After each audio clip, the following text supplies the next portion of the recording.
Hi everyone, Farmer Dean from Tangletown Gardens and Acre Eatery here. In this week's episode I want to talk to you a little bit about cover crops and how we utilize them on our farm to promote healthier soil, a healthier plant community, and a healthier soil microbiome, which is so important for producing healthy, nutrient-dense food. So let's go out into the field and we'll take a look. Okay, so here we are out in the field. This is actually just a small strip of cover crops that is left from a spring planting, and what this is we call this a beetle bank. Not only are we trying to improve the soil health, but one of the ways that we basically promote overall health on the farm is good insects. So this little strip is what was left from that planting in order to preserve a little bit of habitat for all of those beneficial insects that we want on the farm. So as we incorporate the radish crop here that's already done, well, we want to leave this batch here so that when we plant another crop into that area, there's a whole host of good insects nearby ready to re-inhabitate the next crop that we plant. So anyway, so cover crops and soil health, and what's really, really important is not what we can see above the ground, but what we can see below the ground. And this is actually a sunflower. So this cover crop mix has oats, peas, sunflowers, clovers. There's some annual ryegrass and a bunch of different things. But this sunflower, believe it or not, you can see that beautiful root system down below, but that's actually a very small part of it. What you really want to see is, if you look in that center, that real white area, that is a taproot.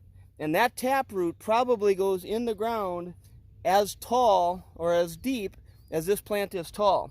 So what it's doing is bringing up minerals and soil nutrients back up to the surface, so that when we incorporate this, it brings all of that back up to be used by our next crop. So, but more than anything, this cover crop stand is improving the soil health.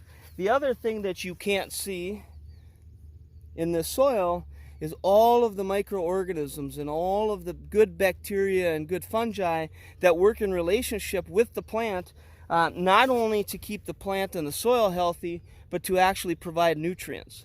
One of the things when we say symbiotic relationship, what really happens is plants take sunlight, turn it into sugars, and much of that sugar compounds, many of those sugar compounds are exuded into the soils to feed the soil microorganisms.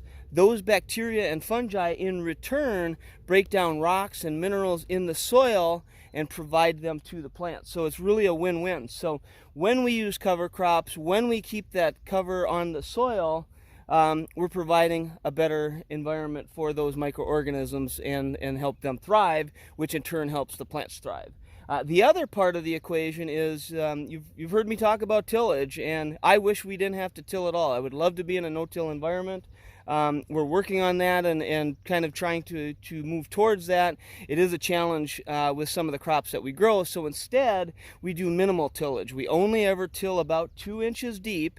And when we take this cover crop and eventually incorporate it, we're going to go over it with a rotavator, which is a big rototiller, and we're going to take all of this green matter, all of this vegetation, and turn it into the top 2 inches of the soil. The rest of the soil deep down beneath we want to leave alone, because we want to have our water infiltration properties preserved. And reducing tillage really helps do that. So if you think about it, plants are really the skin of the earth. They're what keeps raindrops from hitting the ground, washing it away. So cover crops not only improve the soil, but they actually help preserve the soil in the sense that it can't erode and wash away. So anyway, just a little bit about cover crops. We're excited for the next coming weeks. We're finally turning the corner out of spring and into summer, and you'll see that. Cucumbers are coming on, zucchinis are coming on. Things are still slow, and just been a slow season, but some of those summer crops are really starting to mature. We're excited to see our greenhouse tomatoes. We've got our first couple of harvests in there, and we have loads more coming. So peppers are not far away. Shishitos are starting to produce. So summer's here, and you'll start seeing that in your shares. So there, a little bit about soil health and how we make sure that we not only produce great food, but nutrient-dense food, and take care of our soil at the same time. You can have your cake and eat it too, or your veggies. Have a great week.